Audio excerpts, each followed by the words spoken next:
नमस्कार, मैं सुनीता कथा मंथन में आप सबका स्वागत करती हूँ। कथा मंथन में आज सुनिए मोहन राकेश जी द्वारा रचित कहानी मिस पाल।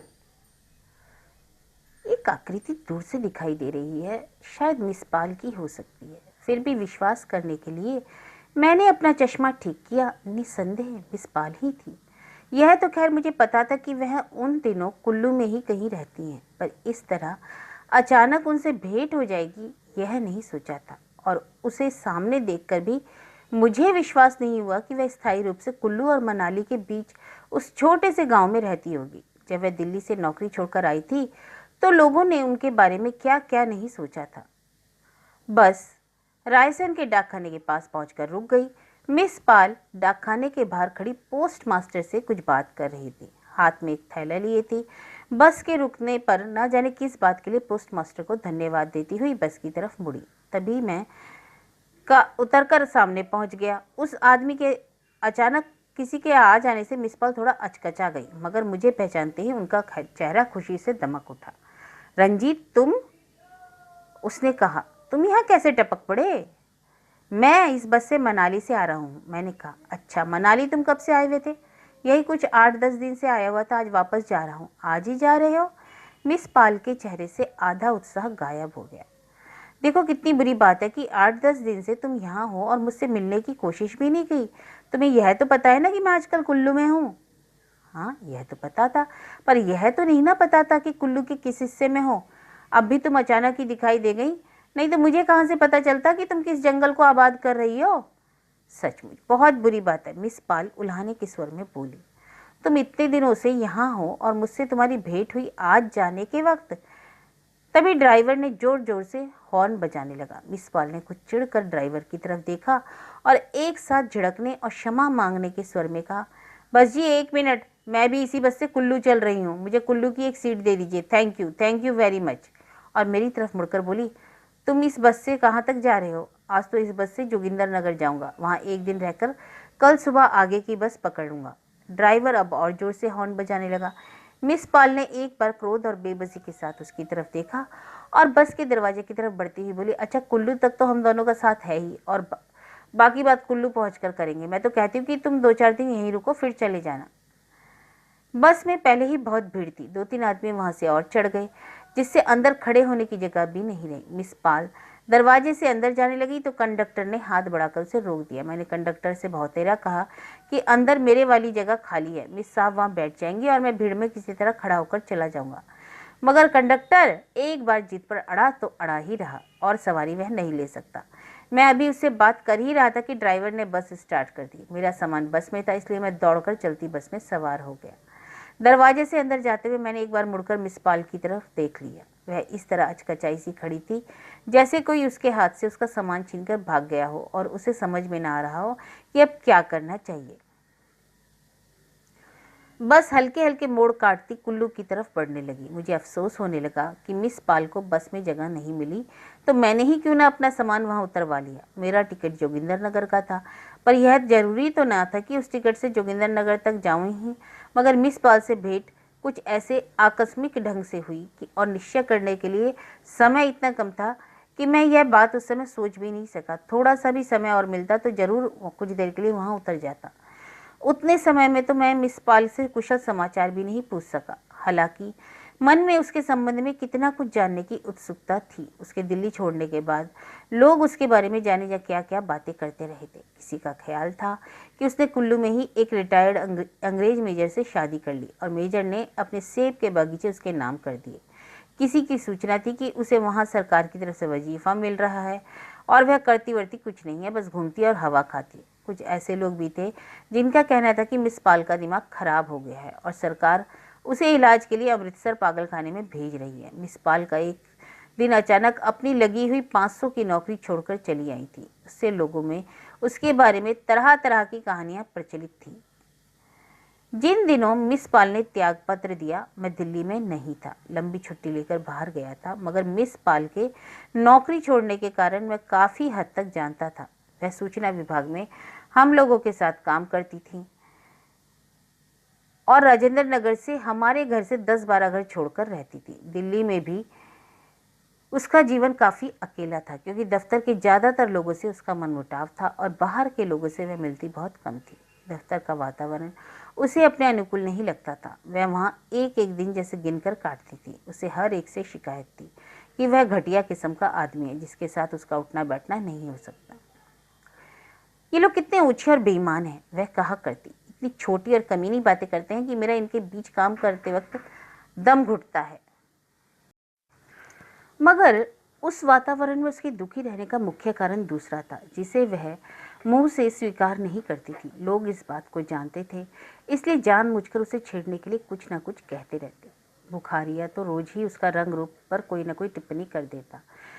क्या बात है मिस पाल, आज रंग बहुत निखर रहा है। दूसरी तरफ से जोरावर बातें जोड़ देता। अरे आजकल मिस पाल स्लिम भी तो हो रही हैं। मिस पाल इन संकेतों से बुरी तरह परेशान हो उठती और कई बार ऐसे मौके पर कमरे से उठकर चली जाती। उसकी पोशाक पर भी लोग तरह तरह की टिप्पणियां करते। वह शायद अपने मोटापे की क्षतिपूर्ति के लिए बाल छोटे कटवाती, बगैर बाह की कमीज पहनती थी और बनाव सिंगार से चिढ़ होने पर भी वह रोज काफी समय मेकअप पर खर्च करती। मगर दफ्तर में दाखिल होते ही किसी न किसी के मुंह से ऐसी बात सुनने को मिल जाती, मिस पाल इस नई कमीज का डिजाइन बहुत अच्छा है। अरे आज तो आप गजब ढा रही हैं। मिस पाल को इस तरह की बात दिल में चुभ जाती। जितनी देर दफ्तर में रहती उसका चेहरा गंभीर रहता। जब 5 बजते तो वह इस तरह अपनी मेज से उठती जैसे कई घंटे की सजा भोगने के बाद उसे छुट्टी मिली हो। दफ्तर से उठकर वह सीधी अपने कमरे में चली जाती और अगले दिन सुबह दफ्तर के लिए निकलने तक वहीं रहती। शायद दफ्तर के लोगों से तंग आ जाने की वजह से ही वह और लोगों से भी मेलजोल नहीं रखना चाहती थी। मेरा घर पास होने की वजह से, या शायद इसलिए कि दफ्तर के लोगों में एक ही था जिसने उसे कभी शिकायत का मौका नहीं दिया था। वह कभी शाम को हमारे यहाँ चली आती थी। मैं अपनी बुआ के पास रहता था और मिस पाल मेरी बुआ और उनकी लड़कियों से काफ़ी घुल मिल गई थी। कई बार घर के कामों में वह उनका हाथ भी बटा देती। किसी दिन हम उनके यहाँ चले जाते। वह घर में समय बिताने के लिए संगीत और चित्रकला का अभ्यास करती। हम लोग पहुँचते तो उसके कमरे में सितार की आवाज़ आ रही होती या वह रंग और कूचियाँ लिए किसी तस्वीर में उलझी होती। मगर जब वह इन दोनों में से कोई भी काम ना कर रही होती तो अपने तख्त पर बिछे मुलायम गद्दे पर 2 तकियों के बीच लेटी छत को ताक रही होती। उसके गद्दे पर जो झीना रेशमी कपड़ा बिछा रहता था उसे देखकर मुझे बहुत कोफत होती थी, बहुत चिढ़ होती थी। मन करता था कि उसे खींचकर बाहर फेंक दूं। उसके कमरे में सितार, तबला, रंग, कैनवस, तस्वीरें, कपड़े, नहाने और चाय बनाने का सामान इस तरह बिखरा उलझा पड़ा रहता कि बैठने के लिए कुर्सियों को भी उद्धार करना एक समस्या हो जाती। कभी मुझे उसके झीने रेशमी कपड़े वाले तख्त पर बैठना पड़ जाता तो मुझे मन में बहुत परेशानी होती। मन करता कि जितनी जल्दी यहाँ से हो उठ जाऊं। मिस पाल अपने कमरे के चारों तरफ खोजकर जाने कहाँ से एक चायदानी और 3-4 टूटी प्यालियाँ निकाल लेती और हम लोगों को फर्स्ट क्लास बोहेमियन कॉफ़ी पिलाने की तैयारी करने लगती। कभी वह हम लोगों को अपनी बनाई तस्वीरें दिखाती और हम तीनों में और मेरी दोनों बहनें अपना अज्ञान छिपाने के लिए उनकी प्रशंसा कर देते। मगर कई बार हमें बहुत उदास मिलती और ठीक ढंग से बात भी न करती। मेरी बहनें ऐसे मौके पर उससे चिढ़ जाती और कहती कि वे उसके यहाँ फिर नहीं जाएंगी। मगर मुझे ऐसे अवसर पर मिस पाल से ज़्यादा सहानुभूति होती। आखिर बार जब मैं मिस पाल के यहाँ गया, मैंने उसे बहुत ही उदास देखा था। मेरा उन दिनों एपेंडिसाइटिस का ऑपरेशन हुआ था और मैं कई दिन अस्पताल में रहकर आया था। मिस पाल उन दिनों रोज अस्पताल से खबर पूछने आती रही थी। बुआ अस्पताल में मेरे पास रहती थी, पर खाने पीने का सामान इकट्ठा करना उनके लिए मुश्किल था। मिस पाल सुबह सुबह आकर सब्जियां और दूध दे जाती थी। जिस दिन मैं उसके यहाँ गया उससे एक दिन पहले मुझे अस्पताल से छुट्टी मिली थी और मैं काफ़ी कमज़ोर था। फिर भी उसने मेरे लिए जो तकलीफ़ उठाई थी उसके लिए मैं उसे धन्यवाद देना चाहता था। मिस पाल ने उस दिन दफ्तर से छुट्टी ले रखी थी और कमरा बंद करके अपने गद्दे पर लेटी थी। मुझे पता लगा कि शायद वह सवेरे से नहाई भी नहीं है। क्या बात है मिस पाल, तबीयत तो ठीक है? मैंने पूछा। हाँ ठीक है, मगर मैं नौकरी छोड़ने की सोच रही हूँ। क्यों, कोई खास बात है क्या? नहीं, खास बात क्या होगी, बस बात इतनी है कि मैं ऐसे लोगों के बीच में काम नहीं कर सकती। मैं सोच रही हूँ कि दूर से किसी खूबसूरत से पहाड़ी इलाके में चली जाऊं और वहां रहकर संगीत और चित्रकला का ठीक से अभ्यास करूं। मुझे लगता है मैं खामखा यहाँ अपनी ज़िंदगी बर्बाद कर रही हूँ। मेरी समझ में नहीं आता कि इस तरह ज़िंदगी जीने का आखिर मतलब ही क्या है। सुबह उठती हूँ, दफ्तर चली जाती हूँ, वहाँ 7-8 घंटे खराब करके घर आती हूँ, खाना खाती हूँ और सो जाती हूँ। यह सारा का सारा सिलसिला मुझे बिल्कुल बेमानी लगता है। मैं सोचती हूँ कि मेरी ज़रूरतें ही कितनी हैं। मैं कहीं भी जाकर अगर एक छोटा सा कमरा ले लूँ तो थोड़ा सा ज़रूरत का सामान और बस पास रख कर के 50-60 या 100 रुपये में गुजारा कर ही सकती हूँ। यहाँ तो मैं जो 500 लेती हूँ वे 5 के 500 हर महीने खर्च हो जाते हैं। किस तरह खर्च हो जाते हैं यह खुद मेरी समझ में नहीं आता। पर अगर ज़िंदगी इस तरह चलती है तो क्यों मैं खामखा दफ्तर आने जाने का भार ढोती रहूँ। बाहर रहने में कम से कम अपनी स्वतंत्रता तो होगी। मेरे पास कुछ रुपए पहले के हैं और कुछ प्रोविडेंट फंड के मिल जाएंगे। इतने में एक छोटी सी जगह पर मेरा काफ़ी दिन गुजारा हो सकता है। मैं ऐसी जगह रहना चाहती हूँ जहाँ यहाँ की गंदगी ना हो और लोग इस तरह की छोटी हरकतें ना करते हों। ठीक से जीने के लिए इंसान को कम से कम इतना तो महसूस होना चाहिए कि उसके आसपास का वातावरण उजला और साफ है और वह एक मेंढक की तरह गंदले पानी में नहीं जी रहा। मगर तुम यह कैसे कह सकती हो कि जहाँ भी तुम जाकर रहोगी वहाँ हर चीज़ तुम्हारे हिसाब से होगी। मैं समझता हूँ कि इंसान जहाँ भी चला जाए अच्छा बुरा दोनों जगह होता है। तुम यहाँ के वातावरण से घबराकर कहीं और जाती हो तो यह कैसे कहा जा सकता है कि वहाँ का वातावरण भी तुम्हें ऐसा नहीं मिलेगा। इसलिए मेरे ख्याल से नौकरी छोड़ने की बात तो तुम गलत सोचती हो। तुम यहीं रहो और अपनी संगीत और चित्रकला का अभ्यास करती रहो। लोग जैसी बातें करते हैं करने दो। पर मिस पाल की वितृष्णा कम नहीं हुई। तुम नहीं समझते रंजीत, वह बोली। यहाँ ऐसे लोगों के बीच रहूंगी तो मेरा दिमाग खोखला हो जाएगा। तुम नहीं जानते कि मैं जो तुम्हारे लिए सुबह दूध और सब्जियां लेकर जाती रही हूँ उसे लेकर भी लोग क्या क्या बातें करते हैं। जो लोग अच्छे से अच्छा काम का ऐसा कमीना मतलब लेते हों उनके बीच आदमी रह ही कैसे सकता है। मैंने यह सब बहुत दिन सह लिया, अब मुझसे नहीं सहा जाता। मैं सोच रही हूँ जितनी जल्दी हो सके यहाँ से चली जाऊँ। बस यही एक बात तय नहीं कर पा रही हूँ, जाऊँ कहाँ। अकेली होने से किसी अनजान जगह रहते हुए डर लगता है। तुम तो जानते हो कि मैं, और बात बीच में छोड़कर उठ खड़ी हुई। अच्छा तुम्हारे लिए कुछ चाय वाय बनाऊँ? तुम अभी अस्पताल से निकल कर आए हो और मैं हूँ कि अपनी बात किए जा रही हूँ। तुम्हें अभी कुछ दिन घर पर आराम करना चाहिए। अभी से इतना चलना फिरना ठीक नहीं। नहीं, चाय नहीं पीऊँगा। मैं तुम्हें समझा तो नहीं सकता, सिर्फ इतना कह सकता हूँ कि तुम लोगों की बातों को ज़रूरत से ज़्यादा महत्व दे रही हो। मेरा यह भी ख्याल है कि लोग वास्तव में उतने बुरे नहीं हैं जितना कि तुम उन्हें समझती हो, अगर तुम इस नज़र से सोचो। रहने दो इस बात को। मिस पाल ने मेरी बात बीच में ही काट दी। मैं इन लोगों से दिल से नफरत करती हूँ। तुम इन्हें इंसान समझते हो। इन सबसे अच्छे तो मुझे अपना पिंकी लगता है, कहीं ज़्यादा सभ्य है उनसे। पिंकी मिस पाल का छोटा सा कुत्ता था। वह कुछ देर उसे गोदी में लिए उसके बालों पर हाथ फेरती रही। मैंने पहले भी कई बार देखा कि वह उस कुत्ते को एक बच्चे की तरह प्यार करती है और उसे खाना खिलाकर बच्चों की तरह ही तौलिए से उसका मुंह पोंछती है। मैं कुछ देर बाद वहां से उठकर चला तो मिस पाल पिंकी को गोदी में लिए मुझे बाहर दरवाजे तक छोड़ने आई। अंकल को टाटा करो, वह पिंकी की एक अगली टांग हाथ से हिलाती हुई बोली। टाटा। मैं लंबी छुट्टी से वापस आया तो मिस पाल त्याग पत्र देकर जा चुकी थी। वह अपने बारे में लोगों को इतना ही बता कर गई थी कि वह कुल्लू के किसी गांव में बसने जा रही है। बाकी बातें लोगों की कल्पना ने अपने आप ही जोड़ दी। बस व्यास के साथ साथ मोड़ काट रही थी और मेरा मन हो रहा था कि लौट कर रायसन चला जाऊं। मैं मनाली में 10 दिन अकेला ऊब गया था और मिस पाल थी कई महीने से वहां रहती थी। मैं जानना चाहता था कि वह अकेला वहां कैसा महसूस करती हैं और नौकरी छोड़ने के बाद उन्होंने क्या क्या कुछ कर डाला। एक अपरिचित स्थान पर किसी पुराने परिचित से मिलने और बात करने का अपना ही आकर्षण होता है। बस जब कुल्लू पहुंचकर रुकी तो मैंने अपना सामान वहां उतरवा कर हिमाचल राज्य परिवहन के दफ्तर में रखवा दिया और रायसन के लिए वापसी की पहली बस पकड़ ली। बस ने 15-20 मिनट में ही मुझे रायसन में उतार दिया। मैंने वहां एक दुकानदार से पूछा कि मिस पाल कहाँ रहती हैं।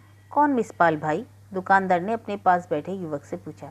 अरे कहीं वह कटोवाल वाली तो मिस नहीं? हाँ हाँ वही होंगी। दुकान में और भी 4-5 व्यक्ति थे। सबकी आंखें मेरी तरफ घूम गई। मुझे लगा वे मन में तय करना चाह रहे हो कि कटे वालों वाली मिस के साथ मेरा क्या रिश्ता है। चलिए मैं आपको वहां छोड़ आता हूँ, कहकर युवक दुकान से उतर आया। सड़क पर मेरे साथ चलते हुए उसने पूछा, क्यों भाई साहब, क्या मिस अकेली हैं या? नहीं, अकेली हैं। कुछ देर हम लोग चुप रहते हैं। फिर उसने पूछा, आप उसके क्या लगते हैं? जी मैं उसका रिश्तेदार नहीं हूँ, उसे वैसे ही जानता हूँ। सड़क से बाईं तरफ थोड़ा ऊपर को जाकर हम लोग एक खुले मैदान में पहुंच गए। मैदान चारों तरफ से पेड़ों से घिरा था और बीच में 5-6 जालीदार कॉटेज बने थे जो बड़े बड़े मुर्गी खानों जैसे लगते थे। लड़का मुझे बताकर उसमें पहला कॉटेज मिस पाल का है वहाँ से लौट गया। मैंने जाकर दरवाज़ा खटखटाया। कौन है? एक मेहमान है मिस, दरवाज़ा खोलो। खुला है, आ जाइए। मैंने दरवाज़ा धकेलकर खोल दिया और अंदर चला गया। मिस पाल ने एक चारपाई पर अपना गद्दा लगा रखा था और उसी तरह 2 तकियों के बीच लेटी थी जैसे दिल्ली में अपने तख्त पर लेटी रहती थी। सिरहाने पास एक खुली पुस्तक थी। मैं देखकर तय नहीं कर सका कि यह पुस्तक पढ़ रही थी या लेटी हुई छत को देख रही थी। मुझे देखते ही चौंक कर बैठ गई। अरे तुम? हाँ मैं। तुमने सोचा भी नहीं होगा ना कि आदमी फिर गया वापस भी आ सकता है।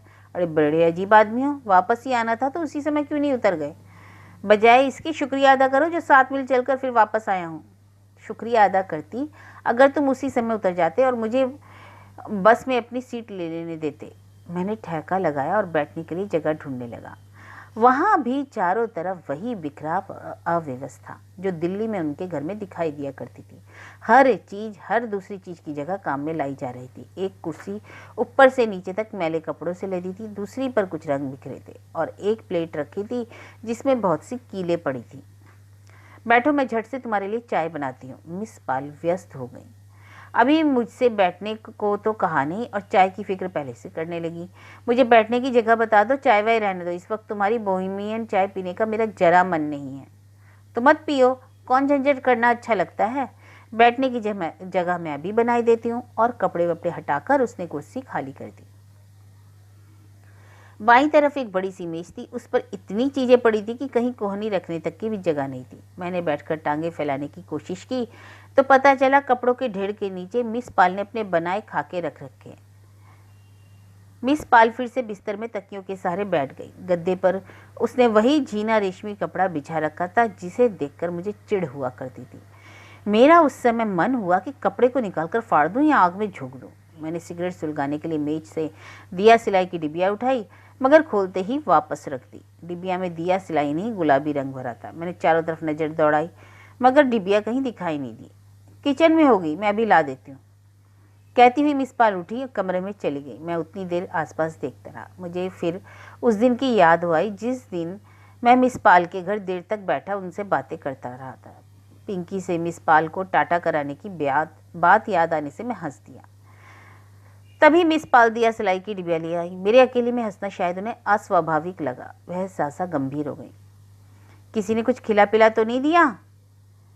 मैं अपने इस तरह लौटकर आने की बात पर हंस रहा हूँ और जैसे अपने को ही अपने झूठ का विश्वास दिलाने के लिए मैंने अपनी हंसी की नकल की और कहा, मैं सोच भी नहीं सकता कि इस अनजान जगह पर अचानक तुमसे भेंट होगी। और तुम्ही ने कहाँ सोचा होगा कि जो आदमी बस में आगे चला गया घंटा भर बाद तुम्हारे कमरे में बैठा तुमसे बात कर रहा होगा।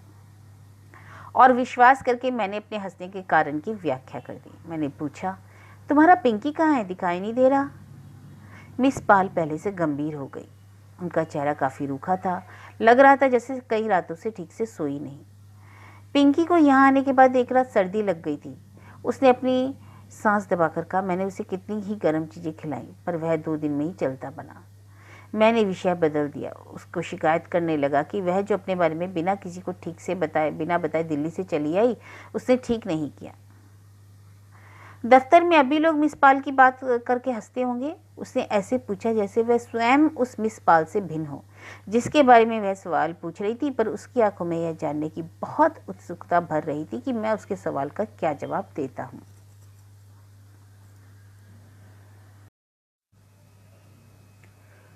लोगों की बातों को तुम इतना महत्व क्यों देती हो? मैंने कहा। अरे लोग वैसे ही बातें इसलिए करते हैं कि उनके जीवन में मनोरंजन के दूसरे साधन बहुत कम है। जब वह व्यक्ति चला जाता है तो 4 दिन में यह भूल जाते हैं कि संसार में उसका अस्तित्व था या नहीं।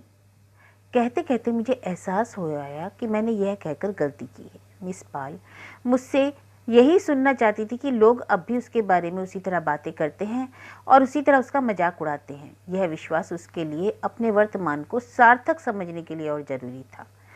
हो सकता है तुम्हारे सामने बातें ना करते हो, मिस पाल बोली, क्योंकि उन्हें पता है कि हम लोग अच्छे मित्र रहे हैं, नहीं तो वे कमीने लोग बात करने से बाज आ सकते हैं। अच्छा था कि मिस पाल ने मेरी बात पर विश्वास नहीं किया। उसने समझा कि मैं झूठ मूठ उसे दिलासा देने की कोशिश कर रहा हूँ। हो सकता है बात करते भी हों। पर तुम अब उन लोगों की बातें सोचती क्यों हो? कम से कम तुम्हारे लिए तो उन लोगों का अब अस्तित्व ही नहीं है। मेरे लिए उन लोगों का अस्तित्व कभी था भी नहीं। मिस पाल ने मुंह बिचका दिया। मैं उनसे भी किसी अपने पैर के अंगूठे के बराबर नहीं समझती थी। आंखों से लग रहा था जैसे अब भी उन लोगों को अपने पास देख रही हो और उसे खेद हो कि वह ठीक से उनसे प्रतिशोध नहीं ले पा रही है। तुम्हें पता है कि रमेश का फिर लखनऊ ट्रांसफर हो गया? मैंने बात बदल दी। अच्छा, मुझे तो नहीं पता, पर उसने उस संबंध में जानने की उत्सुकता प्रकट नहीं की। मैं फिर भी उसे रमेश के ट्रांसफर का किस्सा विस्तार से सुनाने लगा और मिस पाल हूँ हाँ करती रही, पर यह साफ था कि वह अपने अंदर ही कहीं खो गई। मैं रमेश की बात कह चुका तो क्षण भर हम चुप रहे। मिस पाल बोली, देखो, मैं तुमसे सच कहती हूँ रंजीत, मुझे वहाँ उन लोगों के बीच एक एक पल काटना असंभव लगता था। मुझे लगता था मैं नर्क में रहती हूँ, और तुम्हें पता ही है मैं दफ्तर में किसी से बात करना भी पसंद नहीं करती थी। मैं सुबह मनाली से बिना नाश्ता किए ही चला था, इसलिए मुझे भूख लगाई थी। मैंने बात को रोटी के प्रकरण पर ले आना उचित समझा। मैंने उससे पूछा कि उसने खाने की क्या व्यवस्था कर रखी है, खुद बनाती है या कोई नौकर रख रखा है? तुम्हें भूख तो नहीं लगी? मिस पाल अब दफ्तर के माहौल से बाहर निकल आई। लगी हो तो उधर मेरे साथ किचन में चलो, जो कुछ बना है इस वक्त तो तुम्हें उसी में थोड़ा बहुत खा लेना होगा। शाम को मैं तुम्हें ठीक से बना कर खिलाऊंगी। मुझे तुम्हारे आने का पता होता तो मैं इस वक्त भी कुछ चीज़ बना रखती। यहाँ बाजार में तो कुछ मिलता ही नहीं। किसी दिन अच्छी सब्जी मिल जाए तो समझो बड़े भाग्य का दिन है। कोई दिन होता है जिस दिन एक आध अंडा मिल जाता है। शाम को मैं तुम्हारे लिए मछली बनाऊंगी। यहाँ की ट्राउट बहुत अच्छी होती है, मगर मिलती बहुत मुश्किल से है। मुझे खुशी हुई कि मैंने सफलतापूर्वक विषय बदल दिया। मिस पाल बिस्तर से उठकर खड़ी हो गई। मैंने भी कुर्सी से उठते हुए कहा, आओ चलकर तुम्हारा रसोई घर तो देख लूं। इस समय मुझे कसकर भूख लगी है, इसलिए जो कुछ भी बना है वह मुझे ट्राउट से अच्छा लगेगा। शाम को मैं जोगिंदर नगर पहुंच जाऊंगा। मिस पाल दरवाजे से बाहर निकलती हुई सहसा रुक गई। तुम्हें शाम को जोगिंदर नगर ही पहुंचना है तो लौट कर क्यों आए? यह बात तो तुम गांठ में बांध लो कि आज मैं तुम्हें यहाँ से जाने नहीं दूंगी। तुम्हें पता है इन 3 महीनों में तुम मेरे यहाँ पहले ही मेहमान आए हो। मैं तुम्हें आज कैसे जाने दे सकती हूँ? तुम्हारे साथ कुछ सामान वामान है या ऐसे ही चले आए थे? मैंने उसे बताया कि मैं अपना सामान हिमाचल राज्य परिवहन के दफ्तर में छोड़ आया हूँ। उससे कह आया हूँ कि 2 घंटे में लौट आऊँगा। मैं अभी पोस्ट मास्टर से वहाँ टेलीफोन करा दूंगी, कल तक तुम्हारा सामान यहाँ ले आएंगे। तुम कम से कम 1 सप्ताह यहाँ रहोगे, समझे? मुझे पता होता कि तुम मनाली में आए हो तो मैं कुछ दिन के लिए वहाँ चली आती। आजकल तो मैं यहाँ, खैर तुम पहले इधर तो आओ, नहीं तो भूख के मारे ही यहाँ से भाग जाओगे। मैं इस नई स्थिति के लिए तैयार नहीं था। उस संबंध में बाद में बात करने का सोचकर मैं उसके साथ रसोई घर में चला गया, और रसोई घर में कमरे जितनी अराजकता नहीं थी, शायद इसलिए कि वहाँ सामान ही बहुत कम था। एक कपड़े की आराम कुर्सी थी जो लगभग खाली ही थी, उस पर सिर्फ नमक का एक डब्बा रखा हुआ था। शायद मिस पाल उस पर बैठकर खाना बनाती थी। खाना बनाने का और सारा सामान एक टूटी हुई मेज पर रखा था। कुर्सी पर रखा हुआ डिब्बा उसने जल्दी से उठाकर मेज पर रख दिया और इस तरह मेरे बैठने के लिए तो जगह कर दी। मिस पाल ने जल्दी जल्दी स्टोव जलाया और सब्जी की पतीली उस पर रख दी। कलछी साफ नहीं थी, वह उसे साफ करने के लिए बाहर चली गई। लौटकर उसे कलछी को पोंछने के लिए कोई कपड़ा नहीं मिला। उसने अपनी कमीज से ही उसे पोंछ लिया और सब्जी को हिलाने लगी। 2 आदमियों का खाना है या दोनों के हो भूखे रहना पड़ेगा? मैंने पूछा। अरे खाना बहुत है, मिस पाल झुककर पतीली में देखती हुई बोली। क्या क्या है? मिस पाल कलछी से पतीली में टटोल कर देखने लगी। बहुत कुछ है, आलू भी हैं, बैगन भी है और शायद बीच में एक आध टिंडा भी है। यह सब्जी मैंने परसों बनाई थी। परसों? मैं ऐसे चौंक गया जैसे मेरा माथा सहसा किसी चीज से टकरा गया हो। मिस पाल आराम से कलछी चलाती रही। अरे हर रोज ना नहीं बना पाती हूँ, वह बोली। रोज बनाने लगूं तो बस खाना बनाने की ही हो जाऊं, और अब मैं अपने अकेले के लिए रोज बनाने का उत्साह भी तो नहीं होता। कई बार तो मैं सप्ताह भर का खाना एक साथ बना लेती हूँ, फिर निश्चिंत होकर खाती रहती हूँ। कहो तो तुम्हारे लिए मैं अभी ताज़ा बना दूँ? तो चपातियाँ भी क्या परसों की ही बना रखी हैं? मैं अनायास कुर्सी से उठ खड़ा हुआ।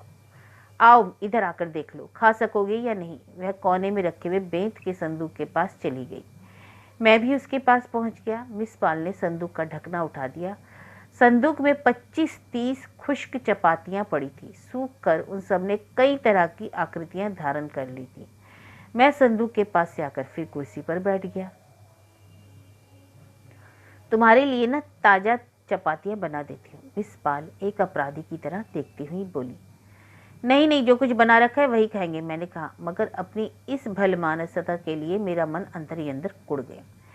मिस पाल संदूक का ढक्कन बंद करके स्टोव के पास लौट आई। सब्जी 3 दिन से ज़्यादा नहीं चलती। बाद में मैं जैम, प्याज और नमक से काम चलाती हूँ। यहाँ आलूचे बहुत मिल जाते हैं, इसलिए मैंने बहुत से आलूचे का जैम बना रखा है। खाकर देखो, अच्छा जैम है। ठहरो, मैं तुम्हें प्लेट देती हूँ। फिर वह जल्दी से बाहर चली गई और कमरे में किलो वाली प्लेट खाली करके ले आई। गिलास, वह आकर बोली, सरसों का तेल रखा है, पानी तुम प्याली में ही लोगे? ट्राउट मछली खाना खाते समय और खाना खा चुकने के बाद भी मिस पाल के दिमाग पर ट्राउट की भांति सवार हुई। जैसे भी हो, शाम को वह ट्राउट मछली बनाएंगी। उसके हट की वजह से मैंने उसे कह दिया कि अगले दिन सुबह तक वहाँ रह जाऊंगा। मिस पाल ने आगे का फैसला अगले दिन पर छोड़ दिया। उसे शाम के लिए कई और चीज़ों का इंतजाम करना था, क्योंकि ट्राउट मछली आसानी से तो बन नहीं जाती। पहली चीज़ घी चाहिए था। डिब्बे में घी नाम मात्र को ही था। प्याज और मसाला भी घर में नहीं था। मिट्टी का तेल भी चाहिए था। खाने के बाद हम लोग घूमने के लिए निकले तो पहले वह मुझे साथ बाजार में ले गई। हटवार के पास भी घी नहीं था। उसके लिए मिस पाल ने पोस्ट मास्टर से अनुरोध किया कि वह अपने घर से उसे शाम के लिए आधा सेर घी भिजवा दे। अगले दिन कुल्लू से लाकर लौटा देगी। उससे उसने यह भी कहा कि अपने घर के थोड़े से फ्रेंच बीन भी उतरवा कर उसे भेज दे, और कोई मछली वाला उधर से गुजरे तो उसके लिए शेर भर ट्राउट ले रखे। सबरवाल साहब, मैं आपको बहुत तकलीफ देती हूँ ना? वह चलने से पहले 7-8 बार धन्यवाद देना ना भूली और बोली, देखिए मेरे मेहमान आए हैं और यहाँ ट्राउट के अलावा कोई अच्छी चीज़ मिलती नहीं। देखती हूँ, अगर बाली मुझे मिल जाए तो मैं उससे कहूँगी मुझे दरिया से एक मछली पकड़ दे, मगर बाली का भी कोई भरोसा नहीं। आप जरूर मेरे लिए ले रखिएगा। मैंने मिसेस एटकिंसन को भी कहला दिया है, उन्होंने ले ली। मैं और आज और कल दोनों दिन बना लूँगी। ध्यान रखिएगा, कई बार मछली वाला आवाज़ नहीं लगाता और ऐसे ही निकल जाता है। Thank you very much. मेरे सामान के लिए उसने कुल्लू फ़ोन भी करा दिया। अब सड़क पर चलती हुई वह सुबह के नाश्ते की बात करने लगी। रात को तो ट्राउट हो जाएगी, मगर सुबह नाश्ता क्या बनाया जाए? डबल रोटी यहाँ नहीं मिलेगी, नहीं तो मैं तुम्हें शहद के टोस्ट ही बनाकर खिलाती। अच्छा खैर देखो। सड़क पर खुली धूप फैली थी और भेड़ों और पशु की बकरी का रेवड़ हमारे आगे आगे चल रहा था। साथ 2 कुत्ते जीप लपलपाते हुए पहरेदारी करते जा रहे थे। सामने से एक जीप आ जाने से भेड़ों में खलबली मच गई। बकरी वाले भेड़ों को पहाड़ की तरफ धकेलने लगे। एक भेड़ का बच्चा ढलान से फिसल गया और नीचे से सिर उठाकर मिमियाने लगा। किसी बकरी वाले का ध्यान उस तरफ नहीं गया तो मिस पाल सहसा परेशान उठी और बोली, ए भाई देखो, वह बच्चा नीचे जा गिरा है। बकरी वाले, एक बच्चा नीचे खाई में गिर गया है, उसे उठा लाओ। ए भाई। एक दिन पहले वर्षा हुई थी, इसलिए व्यास खूब चढ़ी हुई थी। नुकीली चट्टानों से छिलता और कटता हुआ पानी शोर करता हुआ बह रहा था। सामने दरिया पार करने का झूला था। झूले की चरखियां घूम रही थी, रस्सियां इकट्ठी हो रही थी। झूला 2 व्यक्तियों के लिए इस पार से उस पार जा रहा था। सासा झूले में बैठे हुए दोनों व्यक्ति हंसने लगे, जैसे किसी को चिढ़ा रहे हो। फिर उनमें से एक ने जोर से छींक दिया। झूला उस पार पहुंच गया और वे व्यक्ति उसी तरह हंसते और छींकते हुए उतर गए। झूला छोड़ दिया गया। वह उसकी रस्सियां इस सिरे से उस सिरे तक आधी गोलाइयों में फैल गई। जो व्यक्ति उधर उतरे थे वे उस किनारे फिर एक बार जोर से हंसे। तभी झूला खींचने वालों में एक लड़का मचान से उतरकर हमारे पास आ गया। ऐसे बात करने लगा जैसे अभी अभी कोई दुर्घटना होकर हटी हो। मिस साहब, उसने कहा, यह वही सुदर्शन है जिसने आपके कुत्ते को कुछ खिलाया था। यह अभी शरारत करने से बाज नहीं आता। उन व्यक्तियों के हंसने और छींकने का मिस पाल पर उतना असर नहीं हुआ जितना उस लड़के की बात का हुआ। उसका चेहरा एकदम से उतर गया और आवाज़ खुश्क हो गई। यह उधर के गांव का आदमी है ना? उसने पूछा। हाँ मिस साहब। तुम पोस्ट मास्टर को बताना, वे अपने आप इसे ठीक कर लेंगे। मिस साहब, यह हमसे कहता है कि मिस साहब तुम इस वक्त जाओ, अपना काम करो। मिस पाल उसे झिड़क कर बोली। पोस्ट मास्टर से कहना इसे एक दिन वे ठीक कर देंगे। मगर मिस साहब, जाओ ना, फिर कभी आकर बात करना। लड़के को समझ नहीं आया कि मिस साहब से बात करने में उस समय क्या अपराध हुआ है। वह सिर लटकाए चुपचाप वहाँ से लौट गया। कुछ देर हम लोग वहीं रुके रहे। मिस पाल जैसे थकी हुई सी सड़क के किनारे एक बड़े से पत्थर पर बैठ गई। मैं दरिया के उस पार पहाड़ की चोटी पर उगे हुए वृक्षों की लंबी पंक्ति को देखने लगा, जो नीले आकाश और गुब्बारे जैसे सफेद बादलों के बीच खिंची हुई लकीर सी लगती थी। दरिया के दोनों तरफ पुल के सलेटी खंभे खड़े थे, जिन पर अभी पुल नहीं बना था। खंभों के आसपास से झड़कर थोड़ी थोड़ी मिट्टी दरिया में गिर रही थी। मैंने उधर से आंखें हटाकर मिस पाल की तरफ देखा, जो उस तरफ से देख रही थी। मैंने कहा, आगे चले? हाँ चलो। मिस पाल उठ खड़ी हुई। उनकी सांस फूल रही थी। वह चलती हुई बताने लगी कि वहाँ के लोगों में कितना अंधविश्वास है। जब पिंकी बीमार हुआ तो वहाँ के लोगों ने सोचा किसी ने उसे खिला दिया है। ये लोग अनपढ़ है ना, मैंने इनकी किसी बात का विरोध भी नहीं किया। वे लोग अपने अंधविश्वास एक दिन में थोड़े ही छोड़ सकते हैं। इस चीज में आने में कितने वर्ष लगेंगे। और रास्ते में चलते हुए बार बार मेरी तरफ देखती रही। उसकी बात पर विश्वास हुआ या नहीं, मैंने सड़क पर एक छोटा सा पत्थर उठा लिया और चुपचाप उछालने लगा। अच्छा चलो, चलकर बनाई हुई तुम्हें अपनी नई तस्वीर दिखाती हूँ। इन 3-4 महीने में तो तुमने काफ़ी काम कर लिया होगा। पहले घर चलकर एक एक प्याली चाय पियेंगे। सचमुच इस समय मुझे गर्म चाय की प्याली की बहुत तलब हो रही है। इस बात पर बेना मन थोड़ा गुदगुदा गया कि 3 महीने में आया हुआ पहला मेहमान उस समय मिस पाल के लिए अपनी तस्वीरों से भी अधिक महत्वपूर्ण है। लौट कर कॉटेज में पहुंचते ही मिस पाल चाय बनाने में व्यस्त हो गई। वह आते हुए काफ़ी थक गई थी, फिर भी सुस्ताने की बजाय वह चाय बनाने में व्यस्तता दिखाने लगी। मिस पाल इस तरह चम्मचों और प्यालों को ढूंढने के लिए परेशान हो रही थी, जैसे कि उसके घर में 10 मेहमान चाय के लिए इंतजार कर रहे हैं और उन्हें समझ नहीं आ रहा कि कैसे करें। मैं घूमकर कमरे और बरामदे में लगी तस्वीरों को देखने लगा। जिस जिस तस्वीर पर भी मेरी नज़र पड़ी, मुझे लगा कि वह मेरी पहले देखी हुई है। कुछ बड़ी तस्वीरें थीं। मिस पाल पंजाब के एक मेले से बनाकर लाई थी। वह अजीब अजीब चेहरे, जिन पर हम लोग फवतियाँ कसते थे। जाने क्यों मिस पाल अपने चित्रों में सदा ही ऐसे चेहरे चुनती थी। मैंने सारा कमरा और बरामदा घूम लिया। 2-1 अधूरी तस्वीरों को छोड़कर मुझे एक भी नई चीज़ दिखाई नहीं दी। मैंने रसोई घर में जाकर मिस पाल से पूछा, उसकी नई तस्वीरें कहाँ हैं? अजी छोड़ो भी, मिस पाल प्यालियाँ धोती हुई बोली। चाय की प्याली पीकर हम लोग ऊपर की तरफ घूमने चलते हैं। ऊपर एक बहुत पुराना मंदिर है। वहाँ का पुजारी तुम्हें ऐसे ऐसे किस्से सुनाएगा कि तुम सुनकर हैरान रह जाओगे। एक दिन वह बता रहा था कि यहाँ कुछ मंदिर ऐसे हैं जहाँ लोग पहले तो देवता से वर्षा के लिए प्रार्थना करते हैं, मगर बाद में अगर देवता वर्षा नहीं देता तो उसे हिडिंबा के मंदिर में ले जाकर रस्सी से लटका देते हैं। है ना मजेदार बात? और जो देवता तुम्हारा काम ना करे उसे फांसी लगा दो। मैं कहती हूँ रंजीत, यहाँ लोगों में इतने अंधविश्वास है कि क्या कहें। ये लोग अभी तक जैसे कौरवों पांडवों के जमाने में जीते हैं। आज के जमाने से इनका कोई संबंध ही नहीं है। और एक बार उड़ती नज़र से मुझे देखकर वह चीनी ढूंढने में व्यस्त हो गई। अरे चीनी कहाँ चलेगी, अभी हाथ में थी और अभी ना जाने कहाँ रख दी। देखो कैसी भुलक्कड़ हो गई। मेरा तो बस एक ही इलाज है कि कोई हाथ में छड़ी लेकर मुझे ठीक करे। यह भी कोई रहने का ढंग है जैसे मैं रहती हूँ। तुमने यहाँ के कुछ लैंडस्केप नहीं बनाए? अरे तस्वीरें तो बहुत सी शुरू की, पर अभी तक पूरी नहीं कर सकी। मिस पाल उसे जैसे उस मुश्किल से स्थिति से बचने का प्रयत्न करती हुई बोली, अब किसी दिन लगकर सबकी सब तस्वीरें पूरी करूंगी। तारपिन का तेल खत्म हो चुका है, किसी दिन जाकर लाना है। कई दिनों से सोच रही हूँ कि मंडी जाकर कैनवस और रंग भी ले आऊं, पर यूं ही आलस कर जाती हूँ। कुछ ड्राइंग पेपर भी जिल्द कराने हैं। अब जाऊंगी किसी दिन और सारे काम एक साथ ही कर आऊंगी। बात करते हुए मिस पाल की आंखें झुकी जा रही थी, जैसे वे अपने ही सामने किसी चीज के लिए अपराधी हों, और लगातार बात करते अपने अपराध के अनुभव को छिपाना चाहती हूँ। मैं चुप रहकर चाय में चीनी मिलाते हुए उन्हें देखता रहा। कल से एक तो मैं अपने घर को ठीक करूंगी। मिस पाल क्षण भर बाद फिर उसी तरह बिना रुके बात करने लगी। एक तो घर का सारा सामान ठीक ढंग से लगाना है। तुम्हें पता है ना, मैंने कितने चाव से दिल्ली में अपने कमरे के लिए जाली के पर्दे बनवाए थे। वे पर्दे यहाँ ज्यों के त्यों बक्से में बंद पड़े हैं। मेरा लगाने का मन ही नहीं हुआ। मैं कल ही तहखान से कहकर पर्दों के लिए चौखटें बनवाऊंगी। खाने पीने का थोड़ा सा बहुत सामान भी घर में रखना ही चाहिए। बिस्कुट, मक्खन, डबल रोटी और अचार का होना तो बहुत ज़रूरी है।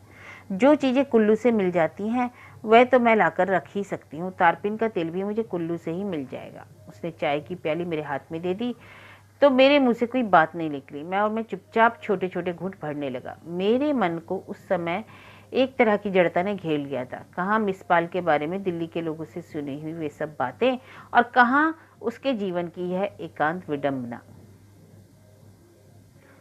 ट्राउट मछली मिस पाल की सारी परेशानी के बावजूद भी उस दिन नहीं मिली। पोस्टमास्टर ने बताया कि मछली वाला उस दिन आया ही नहीं। मिस पाल के बहुत बहुत खुशामद करने पर भी मकान मालकिन का चौकीदार वाली दरिया से मछली पकड़ने के लिए राजी नहीं हुआ। उसने कहा कि वह अपनी छड़ी पॉलिश कर रहा है, उसे फुर्सत नहीं। और मिसेस एटकिंसन के बच्चों ने एक मछली पकड़ी थी, मगर उसके पति ने उस दिन खास तौर पर मछली की कतलियों के लिए कहा था, इसलिए वह अपनी मछली मिस पाल को नहीं दे सकती थी। हाँ, पोस्टमास्टर ने फ्रेंच बीन जरूर भेज दिया, चावल और सूखे फ्रेंच बीन। रात की रोटी लिए मिस पाल का सारा उत्साह ठंडा पड़ गया। खाना बनाने में भी उसका मन नहीं लगा, जिससे चावल थोड़ा नीचे लग गए। खाना खाते समय मिस पाल बस अफसोस ही प्रकट करती रही। मैं बहुत बदकिस्मत हूँ रंजीत, हर लिहाज से मैं बहुत ही बदकिस्मत हूँ। खाना खाने के बाद हम लोग बाहर मैदान में कुर्सियाँ निकाल कर बैठ गए। उसने कहा। वह सिर के पीछे हाथ रखे आकाश की ओर देख रही थी। 12 या 13 की रात होने से आकाश में 3 तरफ खुली चांदनी फैली थी। व्यास की आवाज़ वातावरण में गूंज पैदा कर रही थी। क्या बात है मिस पाल, तुम इस तरह गुमसुम क्यों हो? चावल थोड़े खराब हो गए तो इसमें उदास होने की क्या बात है? मैं सोचती हूँ रंजीत, मेरे जीने का कोई अर्थ नहीं है। और वह मुझे अपने आरंभिक जीवन की कहानी सुनाने लगी। उसे बहुत बड़ी शिकायत थी कि आरंभ में अपने घर में भी जरा सुख नहीं मिला, यहाँ तक कि अपने माता पिता का स्नेह भी नहीं मिला। उसकी अपनी माँ ने उसे कभी प्यार नहीं दिया। इस वजह से 15 साल पहले वह अपना घर छोड़कर नौकरी करने के लिए निकल गई। सोचो, माँ को मेरा घर में होना बुरा लगता था, पिताजी को मेरे संगीत सीखने से चिढ़ती। वे कहा करते थे ये घर है या रंडी खाना। भाइयों का जो थोड़ा बहुत प्यार था वह भाभीयों के आने के बाद छिन गया। मैंने आज तक कितनी कितनी मुश्किलों से अपनी पवित्रता को बचाया है, यह मैं ही जानती हूँ। तुम सोच सकते हो कि एक अकेली लड़की के लिए कितना मुश्किल होता है।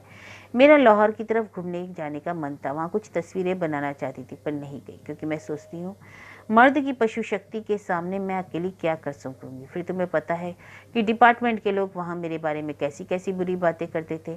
इसलिए मैं कहती हूँ कि मुझे वहाँ एक एक आदमी से नफरत है। मैं, तुम्हारे बुखारिया, मिर्जा और जोरावर सिंह, मैं तो कभी ऐसे लोगों के साथ बैठकर एक प्याली चाय भी पीना पसंद नहीं करती। तुम्हें याद है ना, एक बार जब जोरावर सिंह ने मुझसे कहा था। और फिर वही दफ्तर के और जीवन की छोटी छोटी बातें दोहराने लगी। जब मैंने देखा कि वह फिर से उसी वातावरण में जाकर खामखा अपना गुस्सा भड़का रही है, तो मैंने कहा कि वह अब दफ्तर के लोगों के बारे में ना सोचे, अपने संगीत और अपने चित्रों के बारे में ही सोचे। वहाँ रहकर कुछ अच्छी अच्छी चीज़ें बना लो, फिर दिल्ली आकर अपनी प्रदर्शनी करना।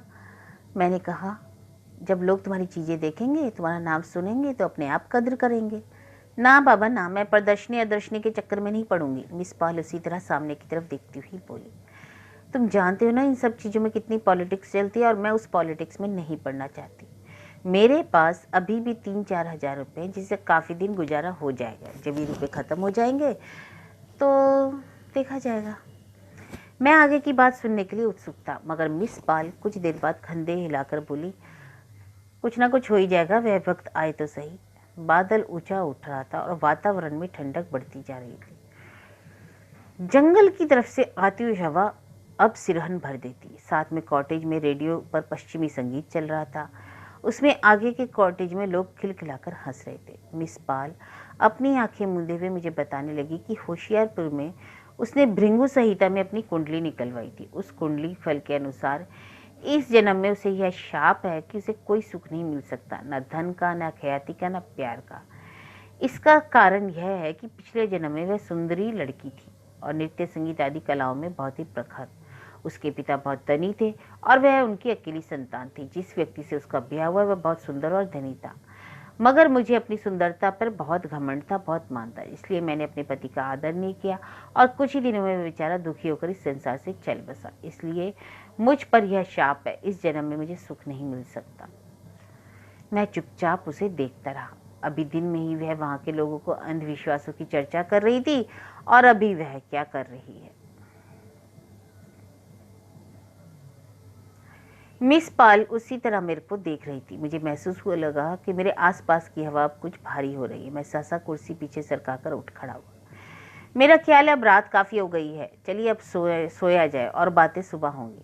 हाँ हाँ, मिस पाल भी अपनी कुर्सी से उठती हुई बोली, मैं भी अभी चलकर बिस्तर बिछा देती हूँ। तुम बताओ, तुम्हारा बिस्तर बरामदे में बिछा दूँ? हाँ हाँ, बरामदे में ही बिछा दो, अंदर काफ़ी गर्मी होगी। देख लो, रात को ठंड हो जाएगी। कोई बात नहीं, बरामदे में हवा आती रहेगी तो अच्छा लगेगा। और बरामदे में लेटे हुए मैं देर तक जाली के बाहर देखता रहा। बादल पूरे आकाश में छा गया था और दरिया का शब्द बहुत पास आया सा लगता था। जाली से लगा हुआ मकड़ी का जाला हवा से हिल रहा था। पास ही कोई चूहा उसे कुतर रहा था। अंदर से आवाज आई, रंजीत, मिस पाल, सर्दी तो नहीं लग रही? नहीं, बल्कि हवा है इसलिए अच्छा लग रहा है। तभी टप टप मोटी मोटी बूंदें पड़ने लगी। पानी की बौछार मेरे बिस्तर पर आने लगी तो मैंने करवट बदली। बरामदे की बत्ती मैंने जलती रहने दी थी, इसलिए कई चीज़ें इधर उधर बिखरी नजर आ रही थी। बिस्तर बिछाते समय भी मिस पाल को घर की काफ़ी उथल पुथल करनी पड़ी। मेरी चारपाई के पास ही एक तिपाई औंधी पड़ी थी। उससे जरा आगे तस्वीरों के कुछ फ्रेम रास्ते में गिरे थे। सामने के कोने में मिस पाल के ब्रश और कपड़े ढेर उलझे पड़े थे। अंदर की चारपाई चरमराई और फिर लकड़ी के फर्श पर पैरों की धप-धप आवाज़ सुनाई देने लगी। फिर सुराही से चुल्लू में पानी पीने की आवाज़ आने लगी। रंजीत जी, प्यास तो नहीं लगी? नहीं, अच्छा सो जाओ। कुछ देर बाद मुझे लग रहा था जैसे मेरे आसपास एक बहुत तेज सांस चल रही है जो धीरे धीरे दबे पैरों सारे वातावरणों पर अधिकार कर देती जा रही है और आसपास की हर चीज़ अपने ऊपर दबाव महसूस कर रही है। पानी की बौछार कुछ धीमी पड़ने लगी तो मैंने फिर से जाली की तरफ करवट बदल ली और पहले की तरह ही बाहर देखने लगा। तभी पास ही झन से किसी चीज़ की गिरने की आवाज़ सुनाई दी। क्या गिरा रंजीत? अंदर से आवाज़ आई। पता नहीं, शायद किसी चूहे ने कुछ गिरा दिया है। सचमुच मैं तो यहाँ के चूहे से बहुत तंग आ गई हूँ। मैं चुप रहा। अंदर चारपाई फिर चिरमिराई। अच्छा सो जाओ। सारी रात पानी पड़ता रहा। सुबह सुबह वर्षा थम गई मगर आकाश साफ नहीं हुआ। सुबह उठकर चाय के समय तक मेरी मिस पाल से खास बात नहीं हुई। चाय पीते समय भी मिस पाल अधूरे अधूरे टुकड़ों में ही बात करती रही। मैंने उससे कहा कि मैं पहली बस से चला जाऊंगा तो उसने एक बार भी मुझे रुकने के लिए नहीं कहा। साधारण बातचीत में भी मिस पाल काफ़ी तकल्लुफ़ बरत रही थी, जैसे किसी से बिल्कुल अपरिचित व्यक्ति से बात कर रही हो। मुझे उसका सारा व्यवहार बहुत ही अस्वाभाविक लग रहा था। वह जैसे बात ना करने के लिए ही अपने छोटे छोटे कामों में व्यस्त थे।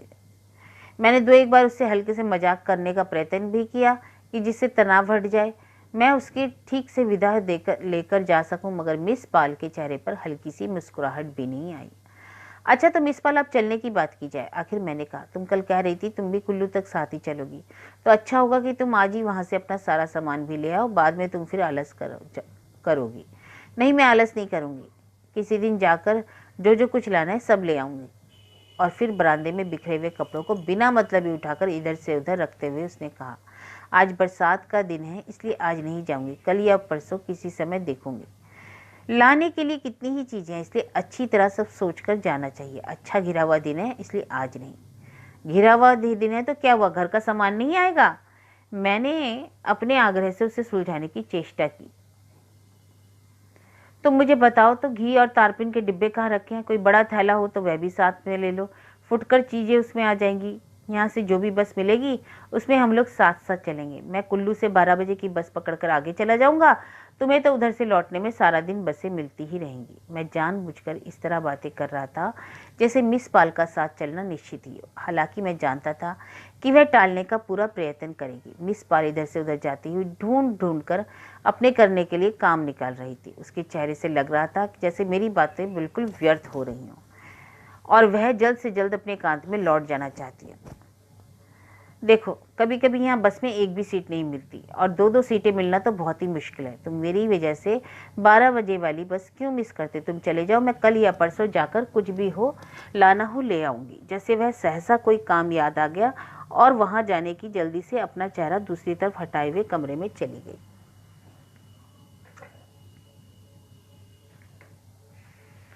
अरे रहने दो सब बहाने, एक बस में जगह नहीं मिलेगी तो दूसरी में मिल जाएगी। तुम इधर उधर आकर मुझे बताओ कि डब्बे कहाँ रखे हैं। मिस पाल शायद अब बात नहीं करना चाहती थी, इसलिए उसने मेरी बात का विरोध नहीं किया। अच्छा बैठो, मैं अभी ढूंढती हूँ। पहली बस में सचमुच हम लोगों को जगह नहीं मिली। ड्राइवर ने बस वहां रोकी ही नहीं और हाथ के इशारे से कह दिया कि बस में जगह नहीं है। दूसरी बस में भी जगह नहीं थी, मगर किसी तरह कह कहा कर हमने उसमें अपने लिए जगह बना ली। मगर हम कुल्लू काफी देर से पहुंचे, क्योंकि रात की बरसात से एक जगह सड़क टूट गई थी और मरम्मत हो रही थी। हमारे कुल्लू पहुंचने के लगभग 7:12 बजे की बस भी मनाली से आ पहुंची। 11:15 हो चुके थे। मैंने अंदर जाकर अपने सामान का पता किया, फिर बाहर मिस पाल के पास आ गया। मिस पाल ने खाली डिब्बे अपने दोनों हाथों में संभाल रखे थे। मैं डिब्बे उसके हाथों से लेने लगा तो उसने हाथ पीछे हटा लिए। चलो पहले बाजार में चलकर तुम्हारा सामान खरीद ले। अरे अब सामान की बात रहने दो, तुम्हारी बस आ गई है, इसमें चले जाओ। सामान तो मैं किसी भी समय खरीद लूंगी। तुम्हें इसके बाद फिर किसी बस में जगह नहीं मिलेगी। 2 बजे की बस मनाली से ही भरी हुई आती है। तुम्हारा एक दिन और यहाँ खराब हो जाएगा। अरे खराब होने की क्या बात है, पहले चलकर सामान खरीद लेते हैं। अगर आज सचमुच किसी बस में जगह नहीं मिली तो मैं तुम्हारे साथ लौट चलूंगा, कल किसी बस से चलाऊंगा। मुझे वापस पहुंचने की वैसे भी कोई जल्दी नहीं है। नहीं, तुम चले जाओ। मिस पाल हट के साथ बोली, अपने लिए खामा खा तुम क्यों परेशान करूं? अपना सामान तो मैं कभी भी ले लूंगी, मगर मुझे लगता है आज तुम ये डिब्बे इसी तरह लिए लौट जाओगे। अरे नहीं। मिस पाल की आंखें उमड़ाई और वह अपने आंसू को रोकने के लिए दूसरी तरफ देखने लगी। तुम समझते हो कि मैं अपने शरीर की देखभाल नहीं करती? अरे अगर ना करती तो यह शरीर ऐसे कैसे होता। लाओ पैसे दो, मैं तुम्हारा टिकट ले आती हूँ। देर करोगे तो बस में जगह नहीं मिलेगी। तुम इस तरह जिद क्यों करती हो मिस पाल? मुझे जाने की सचमुच ऐसी कोई जल्दी नहीं है। मैंने तुमसे कहा ना, तुम पैसे निकालो, मैं तुम्हारा टिकट ले आऊं। अगर मगर नहीं, तुम रहने दो। कल का तुम्हारा टिकट मेरी वजह से खराब हुआ था, फिर मैं तुमने से पैसे किस लिए मांग रही हूँ? और वह डिब्बे वहीं रखकर झटपट टिकट घर की तरफ बढ़ गई। ठहरो, मैंने जेब से बटुआ निकाला। तुम रुको, मैं अभी आ रही हूँ। तुम उतनी देर में मेरा सामान निकलवा कर ऊपर रखवा दो। तुम रखो, मैं अभी आ रही हूँ। तुम उतनी देर में अपना सामान निकलवा कर ऊपर रखवाओ। मेरा मन उस समय ना जाने कैसा हो गया। फिर भी मैंने अंदर से अपना सामान निकलवाया और बस की छत पर रखवा दिया। मिस पाल तब तक टिकट घर के बाहर ही खड़ी रही। शनिवार होने के कारण उस दिन स्कूल में जल्दी छुट्टी हो गई थी। बहुत से बच्चे बस्ते लटकाए सुल्तानपुर की पहाड़ी से नीचे आ रहे थे। कई बच्चे बस की सवारियों को देखने के लिए वहां आसपास जमा हो रहे थे। मिस पाल उस समय प्याजी रंग की सलवार कमीज पहने हुई थी और ऊपर काला दुपट्टा। उन कपड़ों की वजह से उसका शरीर पीछे से और भी फैला हुआ लगता था। बच्चे एक दूसरे से आगे होते हुए टिकट घर के नजदीक जाने लगे। मिस पाल टिकट घर की खिड़की पर झुकी हुई थी। एक लड़के ने धीरे से आवाज लगाई, कमाल है भाई, कमाल है। इस पर आसपास खड़े बहुत से बच्चे हंस दिए। मुझे लगा जैसे किसी ने मेरे भारी मन पर एक बहुत बड़ा पत्थर डाल दिया। बच्चे सबके सब टिकट घर के आसपास जमा हो गए और आपस में खुसुर पुसुर कर रहे थे। मैं उसे कुछ कह भी नहीं सकता था, क्योंकि उससे मिस पाल का ध्यान खामखा उसकी तरफ चला जाता। फिर भी बच्चों में खुसुर फुसुर हो रही थी।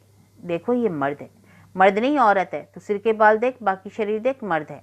अरे तू कपड़े देख, सब कुछ देख, औरत है। आओ बच्चों आओ, पास आकर देखो। मिस पाल की आवाज से मैं जैसे चौंक गया। मिस पाल टिकट लेकर खिड़की से हट गई। बच्चे उसे आते देखकर आ गई कहते हुए भाग खड़े हुए। एक बच्चे ने सड़क से उस पर जाकर कहा, कमाल है भाई, कमाल है। मिस पाल सड़क पर आकर कई कदम बच्चों के पीछे चली गई। आओ बच्चों, हमारे पास आओ, मैं कहती हूँ हम तुम्हें मारेंगे नहीं, टॉफियां देंगे, आओ। मगर बच्चे पास आने के बजाय दूर भाग गए। मिस पाल कुछ देर सड़क के बीच रुकी रही, फिर लौटकर मेरे पास आ गई। उस समय उसके चेहरे का भाव बहुत विचित्र था। उसकी आंखों में आए हुए आंसू नीचे गिरने को हो रहे थे, जिन्हें झुटलाने के लिए वह फीकी हंसी का प्रयत्न कर रही थी। खूबसूरत बच्चे थे ना ये, उसने आंखें झपकाते हुए कहा। मैंने उसकी बात का समर्थन करने के लिए सिर हिलाया। मुझे लगा कि सिर पत्थर की तरह भारी हो गया है। उसके बाद मेरी समझ में कुछ नहीं आया। मिस पाल मुझसे क्या कह रही हैं, मैं क्या बात कर रहा हूँ, कुछ समझ में नहीं आ रहा था। मुझे इतना याद है कि मैंने मिस पाल को टिकट के पैसे देने का प्रयत्न किया, मगर वह पीछे हट गई और मेरे बहुत अनुरोध करने पर भी उसने पैसे नहीं लिए। मगर किस अवचेतन प्रक्रिया से हम लोगों के बीच अब तक बातचीत का सूत्र बना रहा था, यह नहीं जान सका। मेरे कान उसे बोलते सुन रहे थे, अपने को भी, परंतु वे जैसे दूर ध्वनियाँ थी, अर्थहीन ध्वनियाँ। जो बात मैं ठीक नहीं सुन सका वह यह थी, और यहाँ आकर रंजीत, दफ्तर में मेरे बारे में किसी से बात मत करना, समझे? तुम्हें पता है ना कि वे लोग कितने औछे हैं। बल्कि अच्छा होगा कि तुम भी किसी को यह ना बताना कि मैं तुम्हें यहाँ मिली थी। मैं नहीं चाहती कि वहाँ कोई भी मेरे बारे में कुछ जाने या बात करे, समझे? बस स्टार्ट हो रही थी और मैं खिड़की से झांककर मिस पाल को देख रहा था। बस चली। मिस पाल हाथ हिलाने लगी। दोनों खाली डिब्बे वे अपने हाथों में लिए हुई थी। मैंने भी एक बार उसकी तरफ हाथ हिलाया और बस के मुड़ने तक हिलते हुए खाली डिब्बों को देखता रहा।